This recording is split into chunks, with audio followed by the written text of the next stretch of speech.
noite a todos que estão participando do Congresso Mundo RH Brasil 2015, o CMRH Brasil 2015. Na entrevista de hoje, nós estamos com a nossa convidada extremamente especial, Alessandra Yoshida, que é especialista em gestão de mudanças. Então, a Alessandra vai falar um pouquinho hoje sobre a experiência dela, um pouco sobre toda a vivência dela com gestão de mudanças e como a gestão de mudanças pode transformar o profissional de recursos humanos. Boa noite, Alessandra. Boa noite, Daniel. É muita alegria estar aqui com vocês. Primeiro, obrigada pelo convite. Me sinto muito lisonjeada de participar de algo que, para mim, tem muito significado. E eu espero poder colaborar com todos vocês e, quem sabe, plantar um pouquinho da semente de gestão de mudança nos profissionais de RH. Com certeza, tenho certeza que será muito bom, será uma entrevista transformadora. E falando nesse tema, gestão de mudanças, talvez algumas pessoas conheçam, talvez algumas pessoas não conheçam. Então, nós gostaríamos que você falasse um pouquinho sobre esse tema e o que o tema gestão de mudanças significa para você. Tá, então assim, na verdade, a minha formação, eu sou jornalista por formação. Trabalhei muito tempo como repórter, depois assessora de imprensa e trabalhei na comunicação interna dentro de um departamento de RH numa empresa de tecnologia. E aí esse foi o molho que deu início a um grande tempero, na verdade.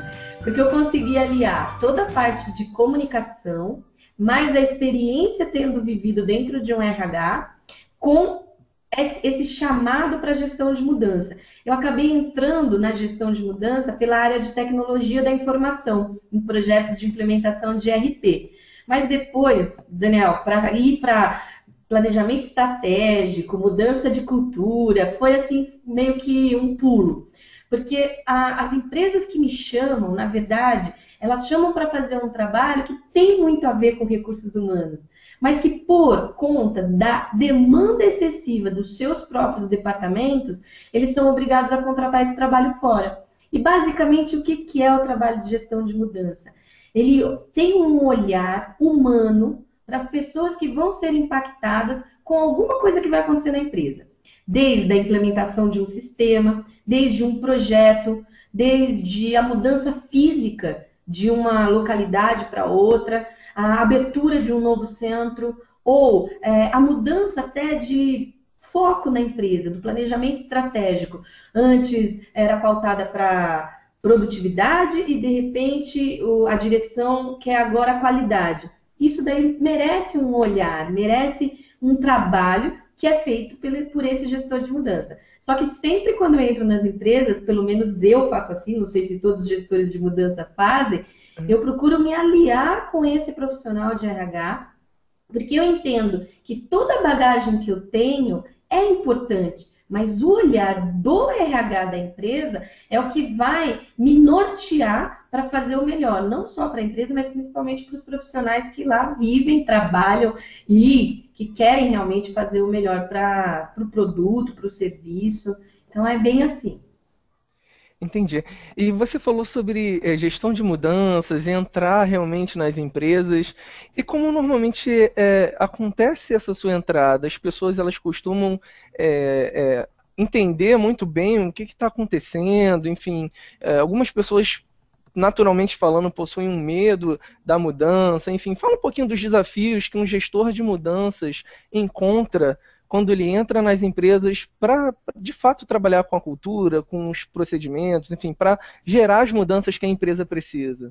Tá, bom, a primeira coisa é a própria resistência do RH, que ele sente nesse gestor de mudança alguém que veio para competir. E a primeira coisa que eu faço é essa aliança, explicando direitinho qual que é o papel e a responsabilidade, e deixando esse RH muito tranquilo quanto à minha participação, que vai ser sempre norteada por eles e nunca da minha cabeça. Mas, é claro, mudança, a própria palavra já diz, né? Mudar. Nem todo mundo está preparado, nem todo mundo quer mudar. E aí a gente entra com toda uma parte de análise de resistência, perdas e ganhos, de elencar quais os valores da área, quais os valores dos profissionais, se eles estão bem alinhados com o valor do projeto ou da mudança que vai acontecer. Então, Resistências acontecem, o gestor de mudança acaba sendo um expert em resistências, porque o processo de mudança prescinde isso, mas o que eu vejo bem assim é que não há ainda um entendimento do poder que tem a gestão de mudança dentro das empresas. Esse conceito, na verdade, ele vem dos Estados Unidos, a Europa também tem bem forte, a Espanha é muito forte em gestão de mudança, e graças a esses projetos de implementação de RP, é que o conceito começou a vir para o Brasil, porque todo mundo que está nessa área de TI sabe do impacto que é um novo sistema dentro de uma empresa. Só que daí, o que aconteceu? Grandes empresas começaram a ter os seus departamentos de gestão de mudança e começaram a vender este produto para outros fins, que daí são os planejamentos estratégicos, as mudanças culturais, o auxílio a reuniões estratégicas, a mediação de diálogo, a um entendimento e um olhar um pouco mais acolhedor do papel de cada um dentro do sistema. Então, a gente trabalha muito com pensamento sistêmico, que é entender o todo e não só a parte. E eu acho que isso é uma coisa inovadora ainda para alguns profissionais. Mas o que eu estou muito feliz de estar aqui com você é que a gente vai chegar para muita gente da área que, para mim, é a mais importante, que é o RH. E quando o RH entender a importância dele despertar dentro dele o gestor de mudança que já habita nele, aí vai ser uma coisa linda. Sensacional. E já que a gente entrou nesse ponto, fala um pouquinho mais sobre o tema que você quer apresentar aqui no Congresso, o que as pessoas de recursos humanos podem esperar de você e como que elas vão se transformar nesse contato com toda a sua experiência. Olha, eu espero que elas se transformem e que sejam aí grandes defensoras desse conceito, porque realmente, sabe, Daniel, eu vejo que quando cada profissional de RH ele se apropriar do seu próprio empoderamento, do seu próprio poder de decisão, de fala, de estratégia, ele deixa de ser operacional e passa a ser aquilo que ele já é. Então é só se apropriar de quem já se é, que é a pessoa responsável para que as coisas deem certo. Porque se ele tá na frente, eu diria que ele é o grande fiel escudeiro de uma empresa, porque ele é que faz o recrutamento e seleção. Ele que faz o desenvolvimento humano das competências, das habilidades. Ele é o responsável pelo treinamento. Ele é responsável pelo benefício. Ninguém melhor do que o profissional de recursos humanos para ser esse agente da mudança. Dentro da proposta que eu tenho para trazer para vocês, o empoderamento desse profissional de RH para que ele descubra dentro de si o seu poder de gestor, o seu poder de decisor e mais do que isso, que ele consiga se colocar no papel que é o papel que ele veio para fazer e que às vezes por um monte de atividades burocráticas, operacionais e até um pouco renegadas pela empresa, a empresa acaba não vendo seu valor. Então o meu objetivo é trazer essa empolgação, esse empoderamento para que cada um brilhe nos olhos o que ele veio fazer nessa empresa, se apropriar da sua missão interior, muito mais do que qualquer missão colada na parede. Qual que é o teu poder? E é mais ou menos por aí que a gente vai conversar. Excelente. Você pode dar um exemplo também, só para as pessoas que estão assistindo entenderem na prática, um exemplo de como é um profissional de RH que possui todo o empoderamento causado pela gestão de mudanças e como normalmente atua um profissional de RH que não possui esse empoderamento, que não possui esse brilho nos olhos. Tá, olha, eu costumo dizer assim, quando eu entro nas empresas, eu acabo fazendo essa leitura de uma forma muito tranquila. Por quê? Porque é mais fácil a gente olhar de fora, né? Sempre é mais fácil a gente olhar de fora. Mas assim, o que eu vejo é que o profissional de RH, ele foi meio que achatado, sabe, Dani? Ele foi achatado. Por quê? Porque ele acabou tendo um monte de atividades que não são o core do trabalho dele. E aí, tudo que era para ele fazer, que se espera de um profissional de recursos humanos, fica meio que assim, ele vai tentando se equilibrar. quando você joga um olhar de gestão de mudança e esse profissional ele se apropria disso, ele vai ter metodologia, ele vai ter técnica, ele vai ter jeito, ele vai se colocar para a direção da empresa, para a presidência da empresa, com o poder que ele tem. Então, assim, as pessoas me falam sobre indicadores, mas, Alessandra, como que você mede?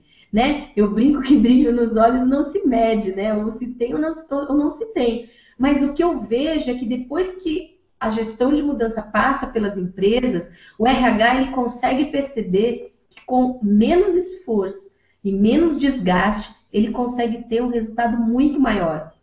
Porque ele deixa de olhar para a burocracia, ele deixa de olhar para o desgaste operacional e ele vai no cerne da coisa. Como? Ah, como tem que assistir minha palestra, né? Excelente. E deu para sentir, quando você fala de gestão da mudança, que ela provoca, principalmente sobre o empoderamento, que ela provoca uma mudança de atitude nos profissionais de RH, uma mudança de atitude nas pessoas. E falando em mudança de atitude, o que você consideraria atitudes de sucesso? O que você consideraria como atitudes essenciais para que essas mudanças elas possam acontecer de uma forma mais eficaz? Tá, olha, na verdade, assim, eu costumo dizer que quando a gente tenta tratar as pessoas de forma igual, a gente comete um grande erro, porque todo mundo é diferente. E quando você estabelece quais são as atitudes que levam um ser humano a mudar, na verdade eu estaria falando de um ser humano. Então, de repente, para o Daniel, a atitude que ele precisa talvez seja coragem. Talvez para a Alessandra, a atitude que ela precisa seja menos coragem, porque ela é corajosa demais, impetuosa demais. Então, quando a gente fala sobre atitude, a gente tem que realmente olhar o ser humano no estado que ele se encontra. Então, o que eu costumo dizer é que atitudes que geram mudança são sempre aquelas atitudes que te levam para um estado de elevação. E por que eu digo isso? Por exemplo, uma pessoa que sempre muda, não mudar é uma mudança. Para uma pessoa muito procrastinadora, se ela consegue fazer alguma coisa de bate-pronto, ela está mudando. Então, o que seria uma atitude de mudança para cada uma das empresas? O RH provavelmente sabe, porque ele tem os seus diagnósticos.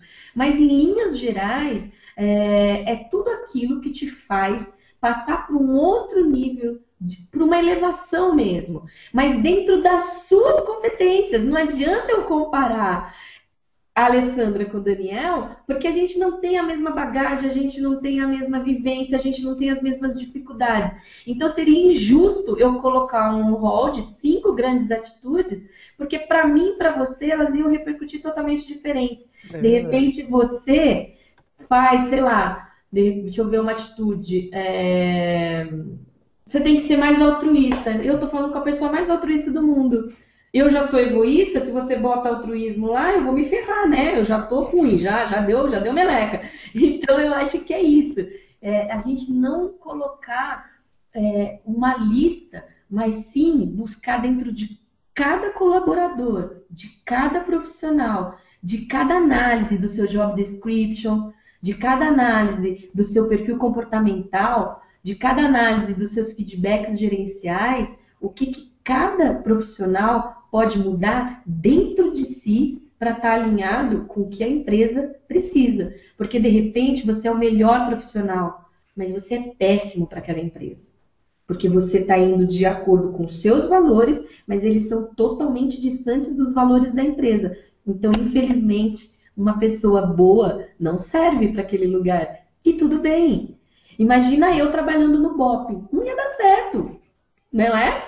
Tem que ser mais violento, tem que ser mais agressivo, tem que ser mais enfático, mais pragmático. Eu ia ser catastrófica, mas eu consigo trabalhar na ONU. Pô, na ONU eu consigo. Então, isso me diminui? Não, eu simplesmente não tenho as competências para aquela vaga, mas eu tenho para outra. E aí, quando você tenta nivelar todo mundo, você não está fazendo mudança, você está fazendo uma castração. E aí não entra dentro de gestão.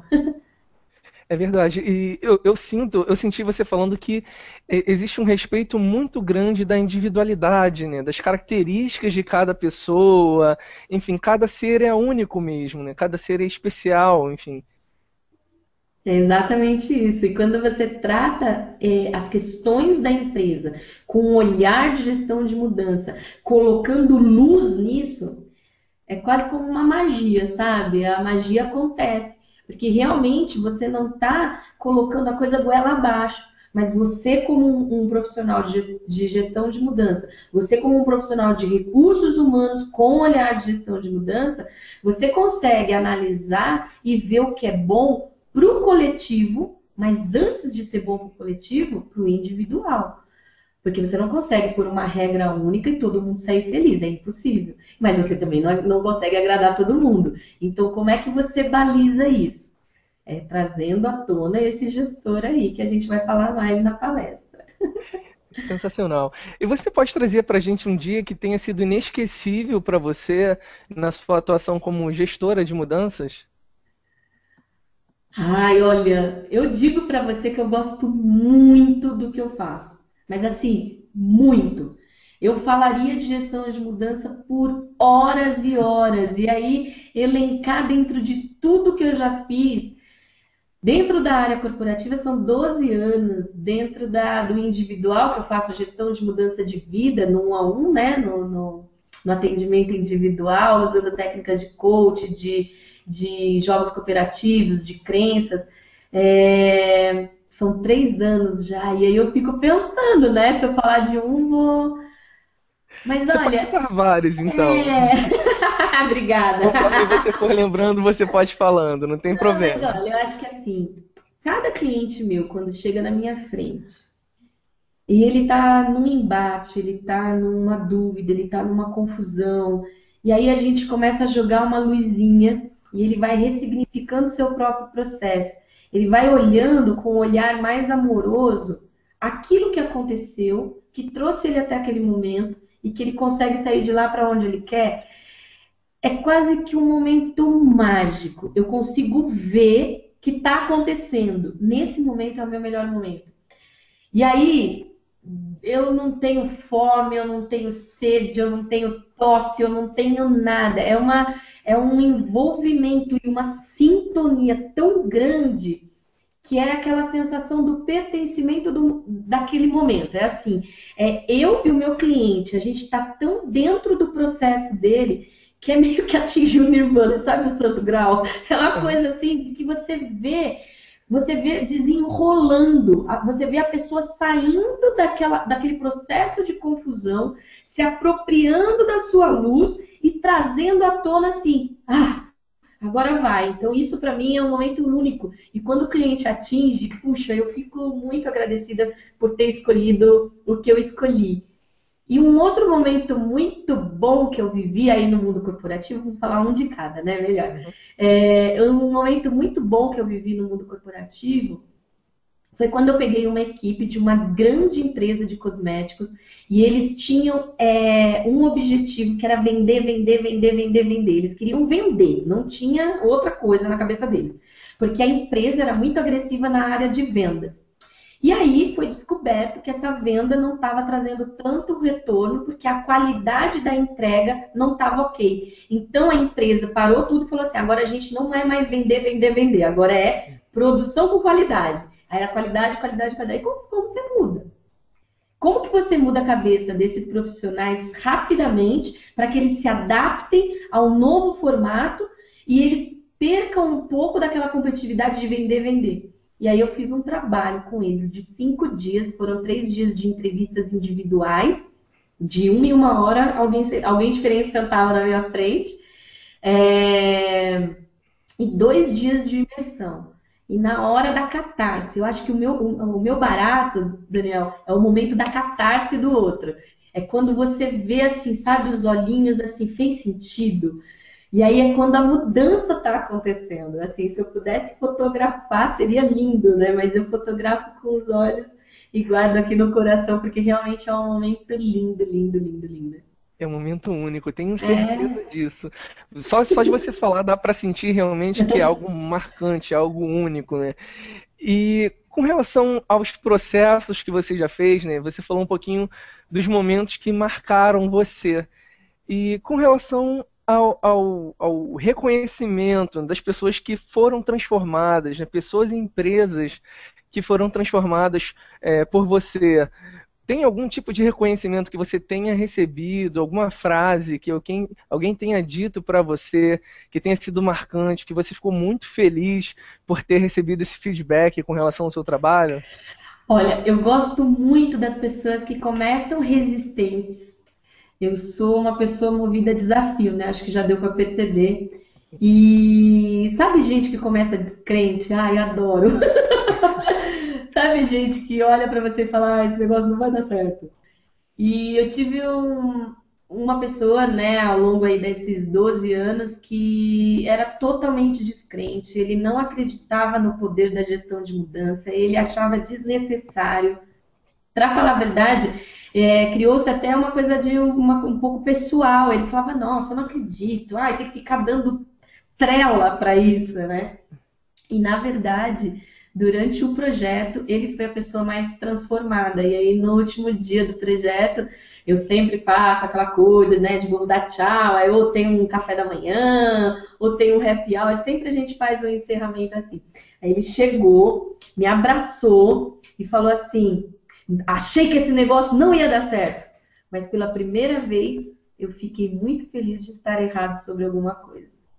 E assim, aquilo é lógico que todos os elogios que eu recebi ao longo da minha carreira foram muito queridos, das pessoas que já acreditavam de bate-pronto, mas quando a pessoa está predisposta a mudar, o processo é mais suave, as coisas acontecem de uma forma mais fluida e com muito mais apreciação.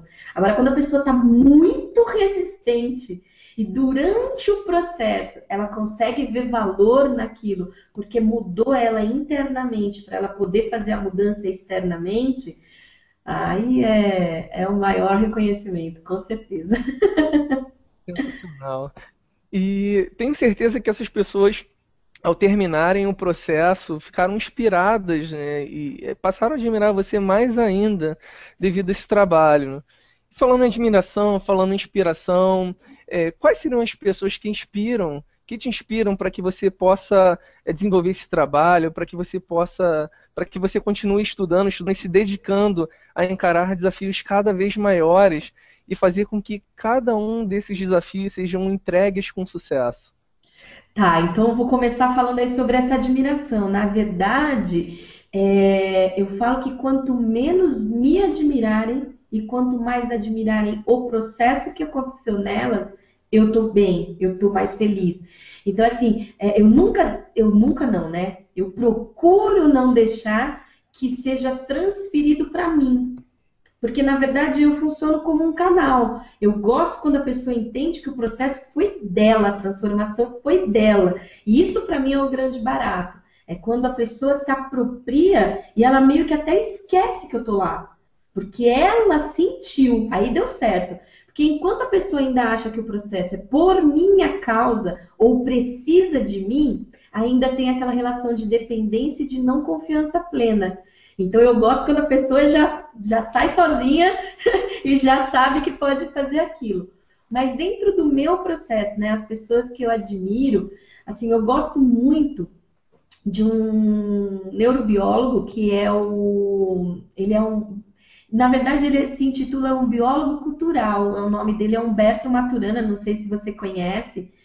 E o Maturana, ele para mim, ele é fantástico, ele é chileno, ele ainda está vivo, ele tem 92 anos, e eu rezo toda noite assim, a ordem é ele, minha mãe, meu pai e eu.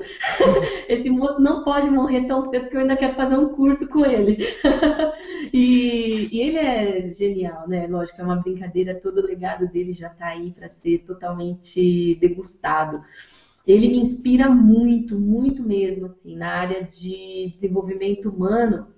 Ele tem um olhar gigante, né, sobre a humanidade.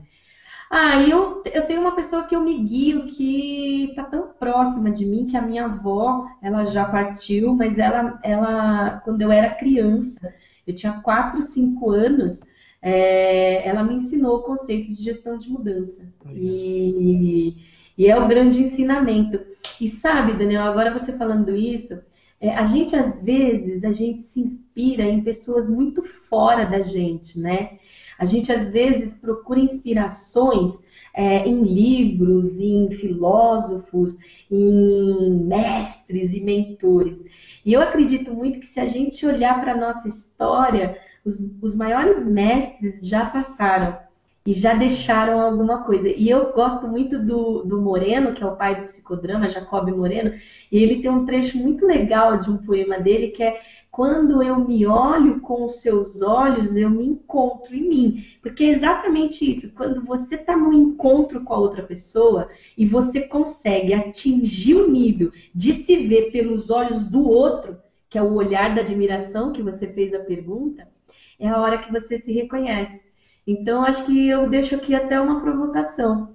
Quantas pessoas que você encontra que você consegue olhar pelos olhos dela e se ver? Talvez esteja aí o grande barato da admiração, né? É conseguir se ver pelos olhos do outro. É verdade. Nossa, eu nunca tinha parado para pensar nisso. Foi até uma frase assim que está me transformando. Eu estou nesse processo, estou digerindo essa informação que você me passou, porque realmente foi uma frase muito, muito boa. E com relação, assim, às vezes algumas pessoas, elas têm medo de mudar, enfim, porque às vezes a mudança ela requer abrir mão de alguma coisa, de repente de um comportamento, de repente de, enfim, de algum processo, de qualquer coisa, enfim. No seu caso, você precisou abrir mão de alguma coisa para alcançar o nível profissional que você alcançou, para alcançar o nível de consciência, o nível intelectual que você alcançou. E, enfim, se você precisou abrir mão, né, de que coisas que você precisou abrir mão e o que você recomenda para que as pessoas possam conseguir fazer isso com facilidade, aquelas pessoas que têm um pouco de dificuldade, né, um pouco de apego a determinadas coisas. Tá, é assim, olha, eu sou uma pessoa bem flexível, eu acho que a vida acabou me tornando assim. Tem alguns amigos meus que me chamam de Poliana, outros de Alice, né? Então, respeito todos eles, de verdade, mas eu acho que, na verdade, o que aconteceu comigo foi um processo de olhar querendo ver. Então, quando você olha com olhos de enxergar, a vida vai se transformando e você deixa de se lamentar, você deixa de se justificar e você deixa de reclamar da vida e passa a ver tudo como um milagre, passa a ver tudo como uma bênção, passa a ver tudo como um grande presente. Então, eu acho que eu tive isso ao meu favor. Eu tive isso ao meu favor. Até diante das grandes dificuldades que a minha família enfrentou, né, por questões financeiras, isso nunca foi empecilho para mim. Então, pelo contrário, parecia que isso me motivava mais. Mas é óbvio que as escolhas, o próprio nome já diz, quando você escolhe, é sinal que você tinha duas ou mais coisas. Então, escolher o caminho da consciência, escolher o caminho do desenvolvimento humano, escolher o caminho do aperfeiçoamento contínuo, da melhoria contínua, ela traz, óbvio, um peso. Mas aí eu te pergunto, é peso ou é ganho? Se eu encaro como ganho, não tem lugar para perda. E aí eu acabo não vendo a perda com essa coisa ruim, dessa coisa de estou abrindo mão disso em prol disso. Não, só tem um caminho e é o caminho que eu sigo. Então, se eu não vejo outro caminho depois que eu faço a minha escolha, não tem perda. E o que vier é o que tinha que vir. Então, assim, pode ser que alguém que esteja, né, aí, as pessoas que estão nos assistindo agora, podem achar que isso é uma visão um pouco conformista. Eu digo que é uma visão resiliente. É quando você usa a impermanência ao seu favor. E eu celebro a impermanência todos os dias com resiliência, não tem como não. Porque eu sei que cada escolha tira alguma coisa da minha vida, mas alguma coisa que eu não viveria, porque eu já escolhi um outro caminho. Eu tive que passar aniversários em aviões, aí eu pedia para o comissário dar parabéns para mim, porque eu gosto de aniversário. Eu já tive que ir para Venezuela num carro blindado e todo mundo com medo que eu fosse ser metralhada. Eu fui dormindo, porque realmente não me importava, né? Eu estava lá num carro blindado. Se for acontecer alguma coisa, vai acontecer alguma coisa. Eu acordado ou dormindo. Então eu acho que é um pouco desse olhar que faz com que eu não sinta perda nas minhas escolhas.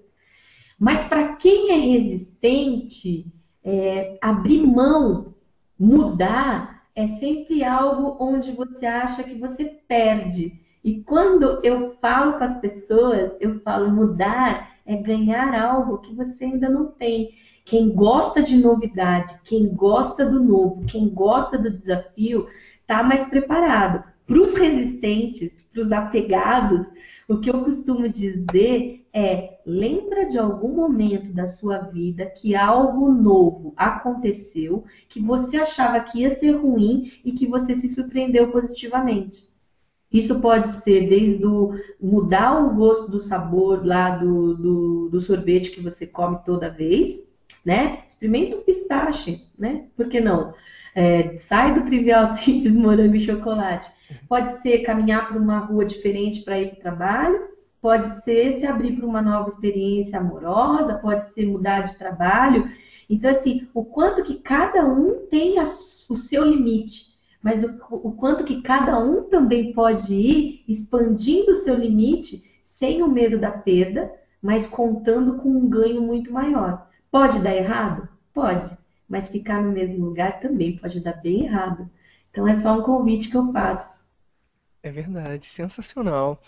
E falando em convite, em tendências e mudanças, é, você arriscaria dizer alguma tendência atual, né? Nós estamos ouvindo falar muito sobre crise, enfim, dificuldades no mercado. Você arriscaria dizer alguma tendência atual para o mercado de recursos humanos nesse cenário? E dentro dessa tendência, o que você acha que isso iria significar para o profissional de recursos humanos? Tá, olha, eu acredito de verdade que o momento econômico que a gente está vivendo, ele vai exigir das empresas uma mudança muito estratégica. Semana passada eu já li alguns estudos de empresas que estão pensando em diminuir o salário de seus profissionais. Quem cuida de recursos? Recursos humanos. Quem cuida de salários? Recursos humanos. Quem vai ouvir reclamação? Recursos humanos. Quem vai ter que cortar benefício? Recursos humanos. Então, a gente não está falando de uma coisa hipotética, a gente já está falando de uma coisa real. A crise já está acontecendo no nosso país. Tem gente que ainda não acredita. Tudo bem, tem gente que ainda não acredita que o homem foi à lua, eu respeito. Mas o que eu quero de verdade com este olhar de gestão de mudança, é passar para esses profissionais o quanto que vai ser exigido deles. O quanto que eu já estou vendo na área de projetos, principalmente de implementação de RP, o quanto que as empresas estão querendo usar os sistemas para fazerem cortes. Então, como é que esse profissional de RH ele vai se posicionar de forma estratégica e não mais operacional para também ser um decisor, para também trazer o seu olhar humano para a mesa de discussão? Eu fico muito triste quando eu entro numa empresa, Daniel, onde a gente tem lá o diretor financeiro, tem o diretor da produção e não tem o diretor de recursos humanos. Desde quando essa área deixou de ser a mais importante? Desde quando os profissionais entenderam que o seu papel era um pouco menor do que as outras diretorias. E eu não estou generalizando, é claro, mas o que eu estou querendo trazer é para cada um que assistir o nosso congresso, essa provocação. Coloque-se no lugar que você já veio para ser, porque vai ser exigido de você, neste período de crise, que você se reinvente e que você ajude a empresa a não perder produtividade. Então, talvez em muitas mesas de discussão, até hoje você não esteve, mas agora você vai ser chamado como convidado. O que você tem para apresentar? Então, eu acho que é essa provocação que fica. Excelente. Nossa, a entrevista com você está maravilhosa, Alessandra. Oh, coisa É, de boa. fato, de fato, eu estou muito ansioso para poder assistir a sua palestra no Congresso e acredito que todas as pessoas que estão nos assistindo agora também. E como diz o ditado, às vezes que tudo que é bom, né, todos os momentos bons que nós vivemos junto com as outras pessoas, às vezes acabam passando tão rápido que a gente não sente. A nossa entrevista ela está chegando ao final, né? Mas nós estamos ficando com gostinho, um pouquinho a mais, na verdade, eu tô com gostinho de quero mais e tenho certeza que eu vou encontrar muito mais conteúdo transformador na sua palestra. Apenas para a gente encerrar, você gostaria de deixar alguma mensagem para as pessoas que nos acompanharam até agora, para as pessoas que ouviram um pouquinho sobre você, um pouquinho sobre o que a gestão de mudanças de fato é e como ela pode ajudar cada um de nós? Tá, eu acho que assim, a única coisa que eu posso de verdade dizer para cada um que está assistindo a gente é assim, aproprie-se de quem você já é, de quem você veio para ser. Não fica se apequenando porque o outro é maior. Pelo contrário, tem uma frase do discurso do Mandela, que é de uma escritora americana, tem até naquele filme Coach Carter, que ele fala que não é o medo da luz que a gente tem. A gente tem medo de ser tão bom ao ponto de que o outro não brilhe, mas quando a gente não tem a nossa luz própria, a gente não está deixando que o outro também tenha. Então, quantas vezes o profissional de recursos humanos deixa de ser quem ele é para não brilhar? Então, tá na hora, tem um congresso inteirinho para você. Aproveita, comenta, participa, não fica passivo. Vem para o jogo, porque é nesse jogo que você tem chances de ganhar e de levar a sua empresa para um patamar de excelência onde você vai poder ser estratégico e realmente um agente de mudança. Sensacional. Nossa, essa mensagem realmente, como o Ronaldo fez, tem que aplaudir porque é muito, muito boa. Ronaldo, você gostaria de deixar alguma mensagem final para a gente encerrar essa nossa entrevista, de repente para a nossa audiência, para a Alessandra que esteve conosco até esse momento? Antes de tudo, pessoal, boa noite. Estive aqui quietinho, parado, né, para não atrapalhar um pouco. Estava com uns problemas mais técnicos aqui operacionais. Quero agradecer de todo o coração a sua participação, sua disponibilidade, Alessandra. De fato, foi fantástico, está sendo fantástico, né, esse bate-papo. E a gente está aprendendo muito, sabe, sobre o tema gestão de mudança. A gente tinha um pouco da noção da importância, mas essa noção era muito pequena. De fato, você está passando aqui. Até nos bastidores a gente teve muito conteúdo importante, relevante. A gente já se sente mudado, já se sente tocado. Já estou querendo aqui, já daqui a pouco, procurar alguns outros livros, artigos sobre o tema e aprender um pouco mais, né? E o meu conselho é que vocês que estão assistindo a gente, as pessoas que estão se inscrevendo, né, para o Congresso Mundo RH Brasil 2015, possam se conectar, não só conosco, né, mas sim com a Alessandra Yoshida. Podem procurar no blog dela, daqui a pouquinho ela passa, né, site, blog, todo o endereço eletrônico, para que vocês se conectem com ela e aprendam muito com essa grande profissional. Então, obrigado mesmo, Alessandra, foi fantástico, está sendo fantástico. E assim como o Daniel falou, estou ansioso também para assistir a sua palestra. E pessoal, fique atento, Alessandra Yoshida no Congresso Mundo RH Brasil. Obrigada, Ronaldo, muito bom. E assim, bom, quem quiser saber um pouquinho mais de gestão de mudança, tem o meu blog, é www.alessandrayoshida.com.br, Yoshida com Y. Mas assim, a gente vai se falar tanto e vai ficar tão íntimo nessa palestra que eu tenho certeza que só ela você já vai despertar aí esse agente de mudança, esse gestor nato que já existe em você, então tá tudo certo. Com certeza.